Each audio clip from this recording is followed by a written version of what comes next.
Well, now that the trade deadline is behind us, we can focus on getting ready for Dallas, as it looks like the running game could get a bit of a jolt with Cam Jurgens returning to the lineup, and Jalen Carter's trending upwards and ready to kill the Cowboys, especially after Dak's most recent comments. Plus, Sean Desai is making adjustments, so let's talk about it. But first, let's run it.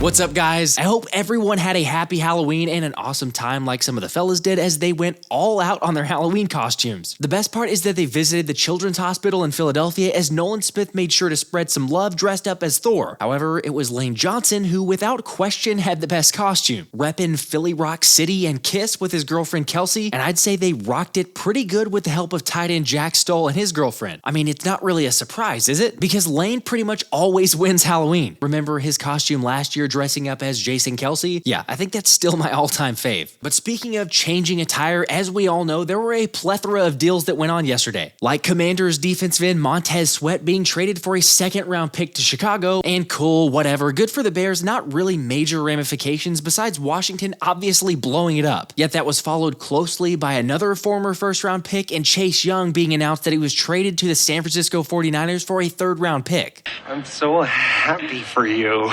Alright, yeah, that was definitely my initial reaction, especially when you consider, like NFL insider Albert Breer pointed out, the Niners get Chase Young for a 2024 third-round comp pick, and if he walks after a big finish to the season, he'll likely bring back a 2025 third-round comp pick, so essentially they moved a comp pick back for a year for half a season of Chase Young. Look, I'm not going to sugarcoat it, that's a good trade for the Niners. Although I can understand if some may not think so, with the San Francisco Chronicle's Mike Silva reporting, Young was viewed by some team coaches and organizational sources as an undisciplined player who developed bad habits such as deviating from assignments in an effort to make splash plays.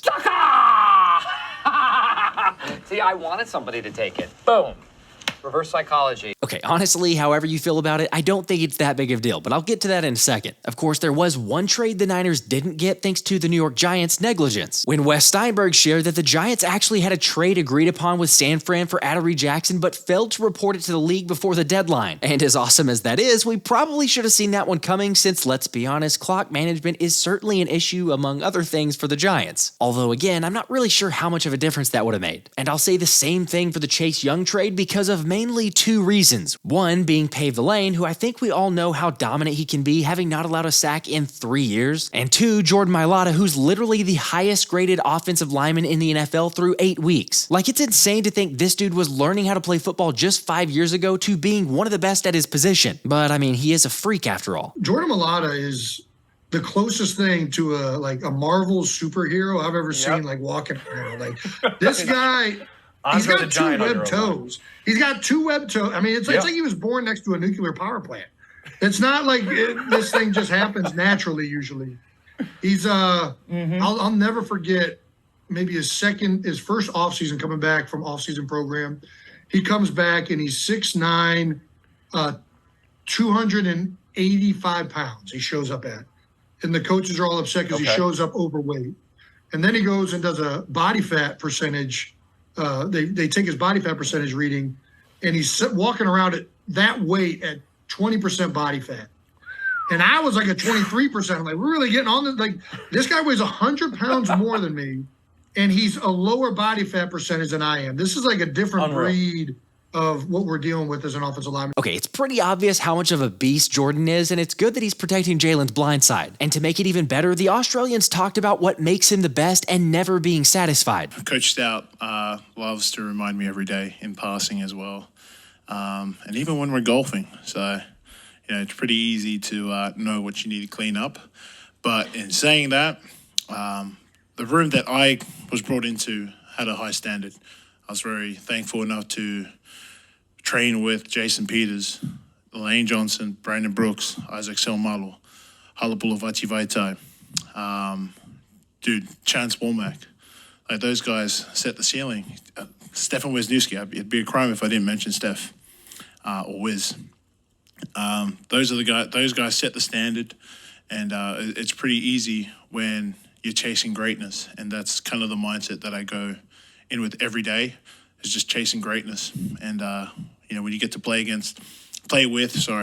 you get to play alongside with Lane and Kelce, you're forever chasing greatness. Dude, come on. Jordan is easily one of my favorite players, and I love to hear that mindset. Of course, let's also give O-line coach Jeff Stoutland some props for his insane ability to get the guys ready. But while we're talking about chasing greatness, another Stoutland project may be returning soon in former second-round pick Cam Jurgens, with Beef Jerky technically being able to come off IR this week, and head coach Nick Sirianni saying that Cam's done a good job rehabbing with the trainers, showing significant progress and getting himself in the position to see if he can play this week. Plus, even offensive coordinator Brian Johnson alluded to Cam Jurgens trending in the right direction, while the offense would be very happy to have him back. Yeah, I think we all realize how much we need the Cornhusker back there. I mean, not only does this dude wrestle cows, but our rushing attack is markedly better when he's on the field. Sure, backup guard Suo Opeta did an okay job in pass protection, but the run blocking efficiency was just flat out bad, because the Birds averaged 165 yards per game and 4.7 yards per carry with Jurgens,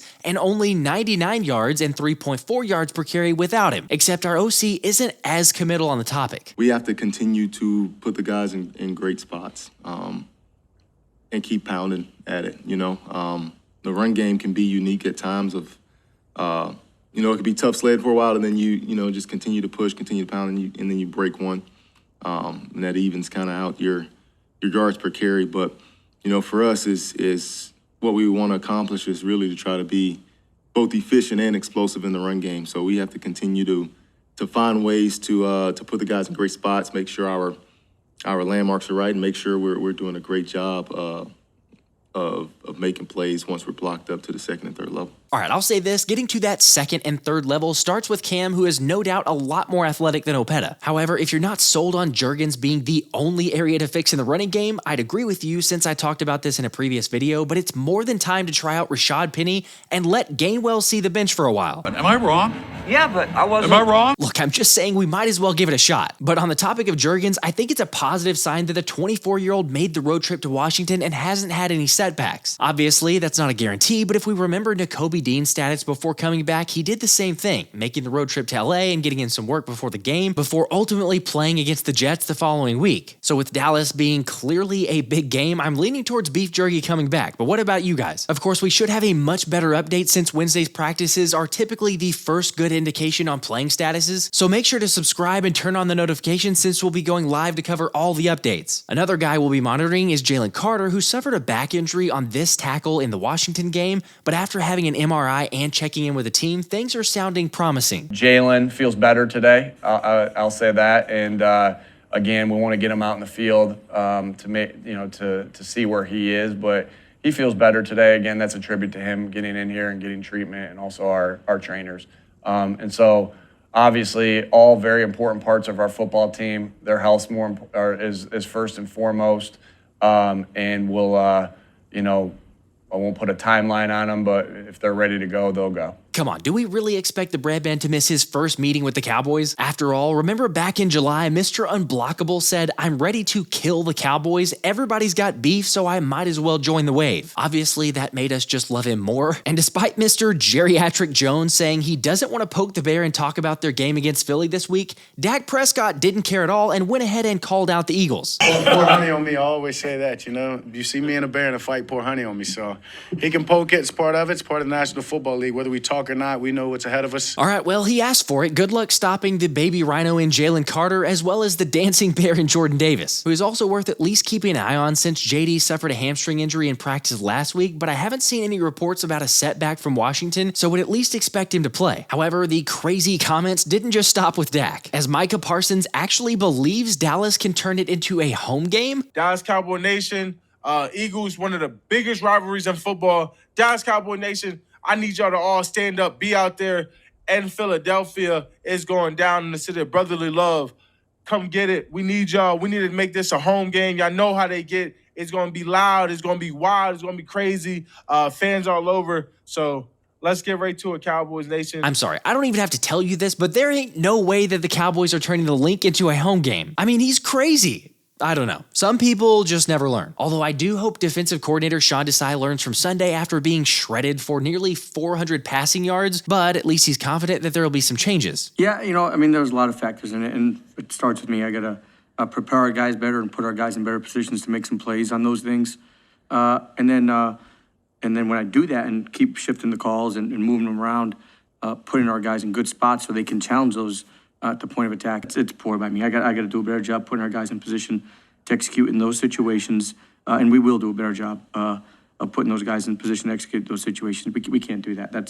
That's not the type of brand of football that we want to be known about. That's not the type of product that we want to be putting out there. Okay, as bad as the defense was, I've said this before, but I trust that Desai will make some adjustments and the coverage will be much better. And the DC did say he's hoping for a little more continuity in certain areas, so I think that could at least play a factor in a couple more games. With Jeff King sharing that the Eagles will roll with Bradley Roby when healthy and Eli Ricks in the slot, with Sidney Brown playing in box nickel packages. And yeah, not a bad option when Eli Ricks is only allowing 49.3 passer rating and Roby's at a 47.9 rating. On the contrary, the outside corners, and particularly James Bradbury, have left a lot to be desired. But I think I'm at the point of at least giving it one more game before sounding alarms and changing his name to Burntberry. I don't know. What say you? I should also mention that Desai referenced keeping a revolving door for the 3 linebackers, stating that they're very deep at that spot, so don't have to just go with 2 guys, as well as potentially adjusting the D-line rotation, and I'll keep pushing for Nolan Smith to get more playing time because through 8 games, there's no reason that number 3 should be at 9% of the defensive snaps,